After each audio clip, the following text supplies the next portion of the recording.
bongkar. Shalom, selamat berjumpa kembali dengan saya Gracia Velo di channel Inyo Manis, channel Apologetika. Saudara-saudara, di episode GP26 ini saya masih meneruskan tema yang sama yang sudah saya angkat di GP25 mengenai bantahan saya, penolakan saya terhadap kebohongan Ezra Rafflesia bahwa Maria ibunya Yesus dari suku Lewi. Kemarin saya sudah buktikan bahwa tidak ada satupun sejarah dari pihak Kristen, dari Alkitab, dari bapak-bapak gereja maupun data-data dari Talmud yang menyebutkan Maria ibunya Yesus suku Lewi. Tidak ada. Jadi semua yang kemarin Ezra Rafflesia ungkapkan itu semua hoax, semua kebohongan, dan Ezra Rafflesia dengan penuh semangat menyebarluaskan kebohongan fitnah yang sangat keji terhadap Kristen kemana-mana supaya membenarkan pandangannya dia yang keliru bahwa Maria keturunan Imron itu suku Lewi, itu keliru. Sekarang yang jadi masalah, pola pikir seperti Ezra Rafflesia itu tidak hanya satu orang. Makanya kemarin saya ngomong Ezra Rafflesia dan sejenisnya itu ahlul tolol, mulut dobol wal jamaah. Karena ide-ide hoaks, kebohongan dan fitnah seperti ini banyak ada di semua di website polemikus muslim memuat masalah ini. Kalau kita cermati nama silsilah yang dicantumkan oleh Ezra Rafflesia, Maria anaknya Imron, dia keturunannya John Himarkus, keturunannya Simon Makabe, keturunannya ini. Ezra melakukan kesalahan fatal di saat dia menyebutkan Maria ibu Yesus anaknya Imron keturunannya John Himarkus anaknya Simon Makabe anaknya Matatias anaknya siapa, jujur saya nggak serba hafal, bisa kita lihat nanti. Ini menunjukkan bahwa memang roh kebohongan, roh fitnah itu sudah menguasai, memenuhi orang-orang seperti Ezra Rafflesia dan kawan-kawannya. Tapi kemarin saya ditegur sama yang punya ruangan ini. Ini ruangannya dosen Islamologi. Dia kemarin memberi masukan yang baik. Dia bilang begini, Mas Gracia, dia panggil saya Mas. Sampean ojo muni Esa, cangkemmu dobol, mulutmu dobol. Saya ini orang Solo, dengar kayak begitu nggak enak di telinga saya, Mas. Oh ngono toh, Mas. Ya wis, kalau gitu besok saya nggak akan ngomong mulutmu dobol, kan kasarnya ya. Saya akan ngomong yang lebih lembut. Jadi kira-kira kalau saya nanti ngomong di episode ini saya nggak lagi ngomong dengan gaya Surabaya, fitnah, mulut dobol. Enggak, saya nggak ngomong gitu lagi. Saya akan ngomong yang lebih halus, seperti gayanya orang Solo. Jadi Ezra Rafflesia, sampean itu suka bohong sana, bohong sini. Mulutmu itu penuh fitnah, mulutmu itu dobol. Betul kan? Saya menerima masukan yang baik dari Pak Tri yang punya ruangan ini. Saya harus berbahasa yang lebih lembut. Esa, si pembohong, kamu tukang fitnah, mulutmu double. Kalau betul sekarang sudah berubah. Oke, kita kembali lagi ke masalah. Setelah saya perhatikan, saya cermati silsilah yang dia keluarkan di postingannya Ezra Rafflesia, Maria yang di silsilah Maria yang ditampilkan oleh Ezra Rafflesia itu Maria, istri keduanya Herodes.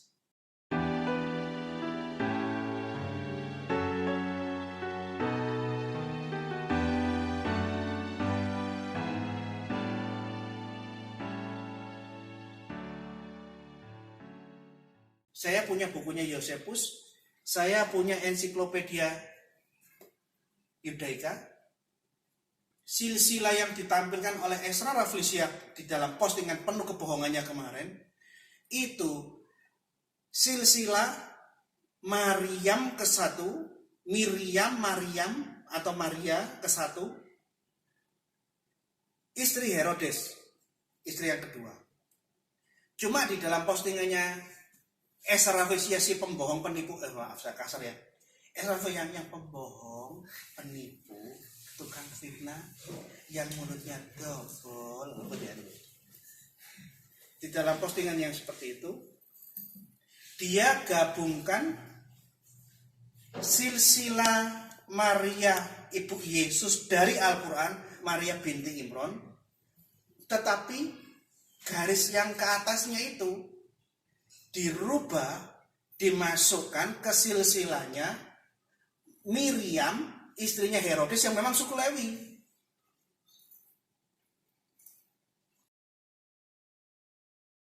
The Book of War, The War of Jews.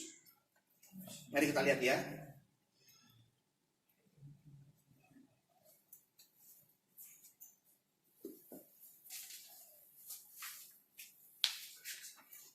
The War of Jews, buku pertama, pasal 12, nomor 3,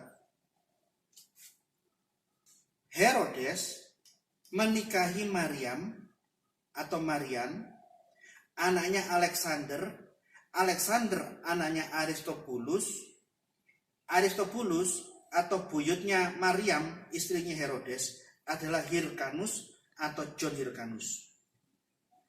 Jadi dia gabungkan silsilah Maria ibu Yesus dari Al-Quran, Maria anaknya Imron, begitu dia masukkan silsilah menurut Al-Quran ibunya Yesus, Maria anaknya Imron, atasnya langsung dimasukkan ke silsilahnya Maria istrinya Herodes, keturunannya John Hyrcanus. John Hyrcanus keturunannya Simon Makabe. Simon Makabe itu anak-anaknya Yudas Makabe. Semua lengkap dicatat di dalam bukunya Josephus. Itu bukunya Josephus juga itu. Oh, ternyata website Muslim menggembuskan isu bahwa Maria itu adalah suku Lewi. Ternyata dia mencomot asal-asalan dengan sembarangan silsilah Maria, Maria istrinya Herodes. Kita lihat lagi kalau ingin lebih jelas. Di belakang saya itu ensiklopedia Yudaika. Anda kepingin lihat apa kata ensiklopedia Yudaika?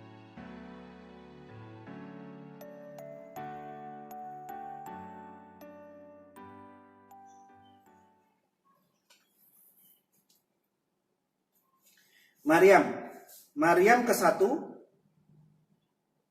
hidup tahun 60 sebelum Masehi sampai tahun 29 sebelum Masehi.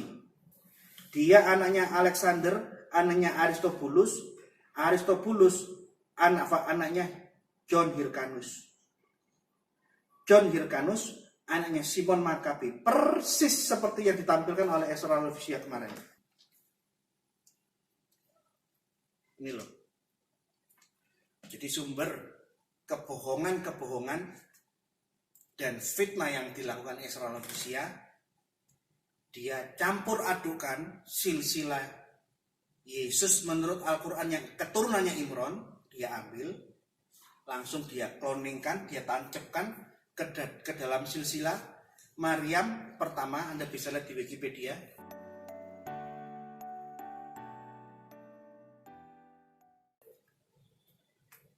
Terus dia sebarkan hoax ini, kebohongan-kebohongan yang sudah dia rancang ini bukan sengaja. Ini bukan tidak sengaja, dia sengaja melakukan ini. Bahwa Maria, ibunya Yesus, keturunan Lewi, anaknya Imron, sehingga ingin mengopinikan bahwa Al-Quran tidak keliru. Ini cara Esra Lavisia. Jadi Esra Lavisia, saya ingatkan kamu ya, kalau ngomong tunjukkan data. Jangan asal ngomong dan jangan asal fitnah. Ingat, semua ucapanmu itu bohong dan fitnah. Dan dari apa yang kamu tampilkan, bisa kita telusuri, ternyata kamu mencampur adukan antara silsilah Yesus versinya Al-Quran dengan silsilahnya Maria istrinya Herodes. Sehingga cocok menjadi Maria anaknya Imron, anak keturunannya Hirkanus, keturunannya Simon Makabe, ditarik terus ke atas anaknya Harun, keturunan Harun, suku Lewi. Ini yang saya bilang, mulutmu itu penuh dengan kebohongan, penuh dengan hoax, mulutmu double. Kan halus ya? Halus. Sekarang saya berusaha berbicara yang halus untuk kamu. Episode ini belum selesai. Masih berlanjut ya episode ke-26. Tunggu. Saya udah mempersiapkan banyak bantahan demi bantahan untuk menelanjangi semua dakwah Islam yang kamu kembuskan di channelmu yang penuh dengan kebohongan. Tapi saya ingatkan kepada semua orang Kristen yang melihat channel saya, jangan sekali-kali meniru kebohongan dan fitnahnya Esra yang bermulut tebal. Sekalipun kita difitnah, Esra dan kawan-kawan ahlul tolol mulut tebal wal jamaah memfitnah, kita harus hadapi dengan tegas namun jujur. Esra, Yosepus nulis buku ini tahun 90. Dia lahir tahun 37. Ini fakta, ini data. Ini ensiklopedia Yahudi yang ditulis oleh rabi-rabi Yahudi. Ini data. Tidak asal ngomong seperti kamu, ya. Ini data. Ngerti? Ini contoh ya. Siapapun yang berapologetika, tunjukkan data. Jangan terpancing bohong yang dilakukan umat muslim seperti yang dilakukan Esra, polemikus seperti Esra, dibalas dengan bohong. Fitnah yang dilakukan oleh Esra dan kawan-kawan, terus dibalas fitnah. Jangan. Kita anak-anak Tuhan tidak boleh pikiran dan mulut kita kotor, bohong, fitnah. Tidak. Nada boleh tinggi silakan. Ini dialek. Tetapi kontennya, isinya harus jujur. Jangan sekali-kali melakukan seperti apa yang dilakukan Esra. Supaya ada jelas pembeda antara anak-anak Tuhan dengan anak-anaknya genderuwo. Jadi kemarin saya diskusi sama orang, kelihatannya orang-orang seperti Esra ini kelainan.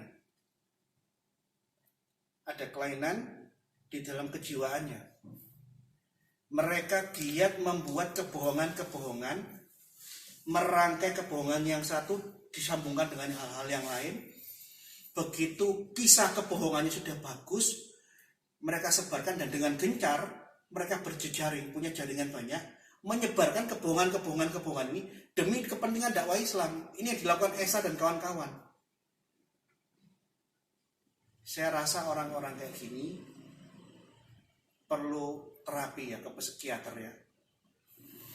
Bagi orang-orang seperti Esra, bohong tidak ada masalah. Menghina, memfitnah, mencaci maki agama Kristen tidak ada masalah. Yang penting untuk kepentingan dakwah.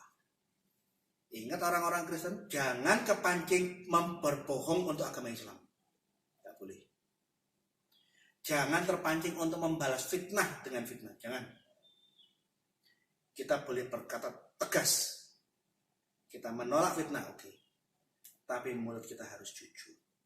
Amin. Jadi semua apologet, seorang apologet harus banyak mengumpulkan dokumen.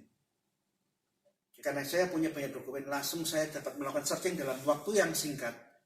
Dan semua kebohongannya dengan mudah saya telanjangi. Oh, dia bohong di sini, dia bohong di sini, dia bohong di sini. Terima kasih, Tuhan memberkati. Ikuti terus channel Apologetika bersama dengan saya Gracia Pilo di channel Inyo Manis. Tuhan memberkati.